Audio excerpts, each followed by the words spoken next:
Another topic I did want to talk about was obviously how well Morgan Gibbs-White in England did. Gibbs-White himself obviously got 3 assists, a goal. They won the final in very dramatic circumstances with a last-minute penalty save from James Trafford, and I think there has been a lot of cause for like rumours of saying, like, obviously, we've mentioned that Angel Gomez wanting to come to Forest or Smith Rowe or whoever, but um, how good of an achievement, Lee, was that? Not only just for Morgan Gibbs White, but for England as a whole. Yeah, I mean it's good. I mean it highlights what we've got coming through the ranks. It's just going to be interesting to see how many of them step up. I think you look at the models of quite a lot of the other countries that have been successful, and 5 or 6 that I think Pierce made a point that, like, you look at the Germany team that went and won it when they beat his 21s in the final. Several of those in the next tournament were stepping up and making an impact for Germany. So I mean, it's one of those things that in recent years we've done it a lot better, but I think there's always been the argument with when it comes to the national team that they get picked on who they play for rather than what they're actually doing. So um, it'll be interesting, but hopefully now, I mean, Southgate's kind of got nowhere else to go now. They can't really win it, and then not some of them are going to get called up, aren't they? So yeah, I think Gibbs White's definitely one that's going to be in the mix because obviously he's too old for the 21s now. Um, yeah, it's just, I mean, I just think it's a real shame that more of the games weren't free to air, to be fair. At the end of the day, it's still a major tournament, and we talk about the young quality that's coming through the ranks and that sort of stuff. But then no one's got the access to watch them. I don't even think they were on Sky, were they? It was UEFA TV that I think they were all Yeah, on. So yeah, that's a bit of a shame. I think it was good that Channel 4 did take the final. I mean, I made a point on my personal social media. Channel 4 should just get everything to do with England because they took the World Cup final in the cricket um, for one match and we won it. They took the 21s, we won that. So if you're listening, Channel 4, just get bidding as much as you've got for the next World Cup so that England can hopefully win it. But yeah, hopefully a few of them will step up and yeah, it'll be interesting to see which ones do because obviously some will still be eligible for the 21s, but the ones that aren't, it, like I say, Southgate's either got to pick them or um, they'll just be. They're never going to get rid of that tag, are they? Winning the under 21s, they'll always be known for being in that team. But the future certainly looks bright for England, I think.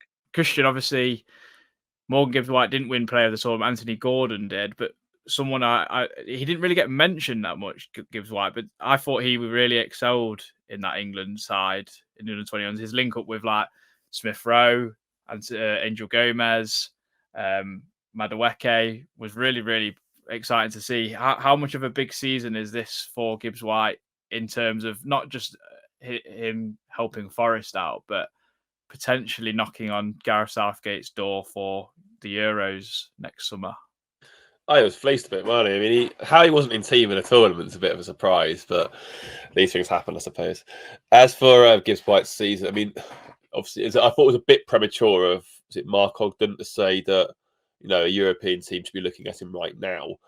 Obviously, I'm not just saying that from a biased Forest fan perspective. I just thought it was a bit, someone who hasn't really taken a lot of interest beneath the top 6, 7 in the Premier League, really, which just about sums up Mark Ogden up, to be fair. But yeah, it's a big season for him. I think it's a big season for him and Danilo.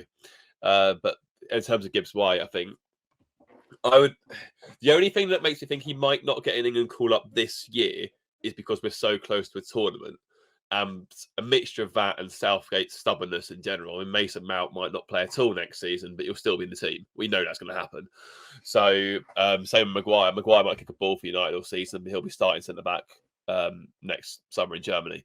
These are just things that we have to expect of Southgate now. It's his last dance. This will be his last tournament, God willing. So it'll be a case of, it'll be his favourite, so nothing else. So that makes me think that it'll be very difficult for Gibbs White to break into a senior setup. However, I mean, if Eze can, I mean, I'm not taking anything away from Eze. He had an exceptional end to the season. But I think over the course of the season, I say Gibbs White was a better performer consistently. Eze came to life when Vieira left, strangely. But I know he was phenomenal for those last 2-3 months of the season. There's no escaping that. I mean, he carried Palace more than Zaha, or in reminiscent of Zaha from previous years. But over the course of the season, I felt Gibbs-White was a better performer and much more valuable to Forest. But now he's had that year integrated into the sides. Obviously, we've got a settled lineup-ish now. Obviously, we're looking to make stronger. No, we're not at a point where we're having initiations every training session, which felt like it was the case for quite a while last season. So I'm very excited for what Gibbs-White can produce this season. I think he relishes. I mean, it's a bit like, we've seen so many great players, really great players, like at the top, highest level of the game. People like even Fernando Torres, for example, world-class strikers who really struggle with price tag and expectation. And Gibbs-White's almost taken it as an incentive to perform better. It seems like he's taken the full figure. It's like, okay, they think I'm worth this much. I'm sure I'm worth that and more. And we're not talking small numbers here. I mean, I know obviously Sky banged the drum repeatedly. We all knew it was 25 million up front anyway, but the figure they all ran with was 42.5 million.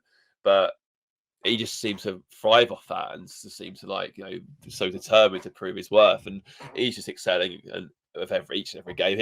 As we said last season, it wasn't so much watching Forest last season. It was paying to watch Gibbs-White play football. He was at that level of good. And I'm really excited to see what he can conjure up this season. And some of the football and the interplay with Gomez and Smith Rowe, as you said.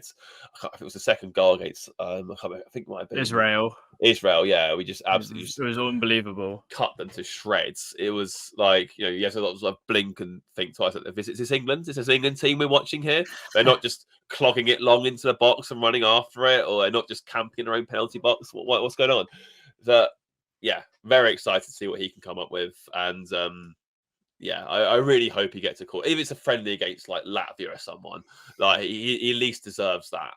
But obviously it's weird though, because obviously before the World Cup, it was obviously because it went to 26 rather than 23. There was that 55-man long list, wasn't there? Lingard was on that, as we know, obviously, even though he wasn't playing particularly well.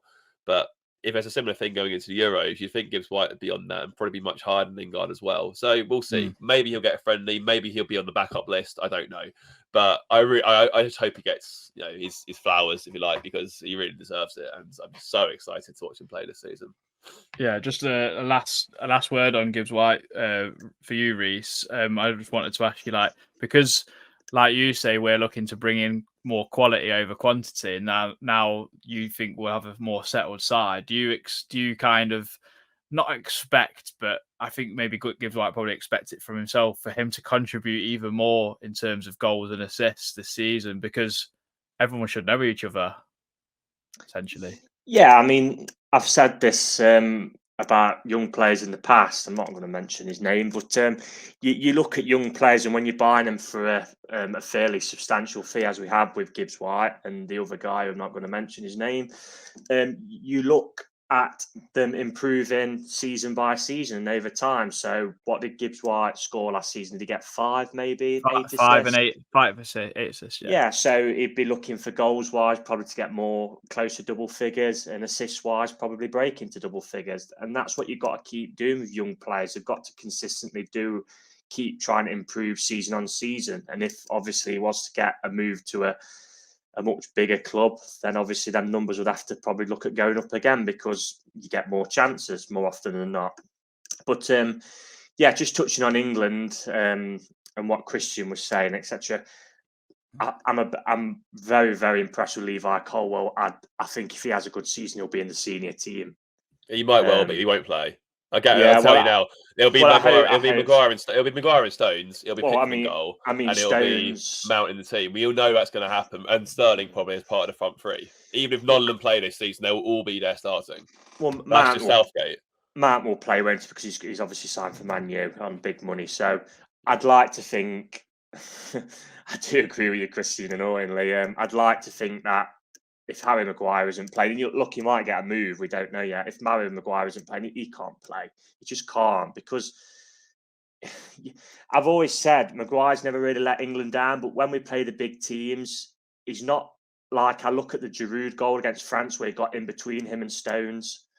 And it's things like that, like little kind of mistakes where a player who's playing every week would maybe cut that out. England's a whole different topic, isn't it? Yeah, sorry, I just like, but we'll get back. we'll get my back to just Gibbs-White. my slight take on that would be, I just think you're right. If he's playing week in, week out, and he's playing well for Chelsea, he'd be in the squad. I tend to agree with Christian that he wouldn't play. But we say that Maguire's made. You've just pinpointed 2 mistakes that Maguire's made for England there. Ultimately, James Trafford bailed Colville out because he was clumsy in the dying stages of a game. Adam, There's no saying that he's not going to step up and start making silly errors as well, because did it's a you- completely different ball game, isn't it? did you think that was a penalty?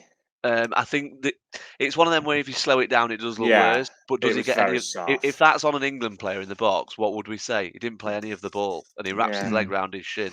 The I player, thought it was very the player, soft. the player's very Spanish, isn't he? He goes down very Yeah. in Spanish Oh, he was fashion. on the floor for about 3 minutes. It was a And then it was like the typical worst penalty going. Spain team. But it doesn't have to be GBH for it to be a foul. And I think know. you look at it and you look at it and you look at it and you think that probably is a foul, and it's a challenge he doesn't need to make because he's not even going towards goal. It was a typical Spain team of we're behind, so we'll just get Mardy at everything. I mean, they were literally moaning about the celebrations, weren't they? You know, I mean, come on. But no, we'll get. Like you said, Adam, it's a different subject, England. I do like discussing England as well. But yeah, we'll go back to Gibbs-White, obviously, towards the England squad. Yeah, I think Christian makes a good point with it being a tournament at the end of the season. I think Southgate will probably have the bulk of his squad probably nailed in, really, pretty much.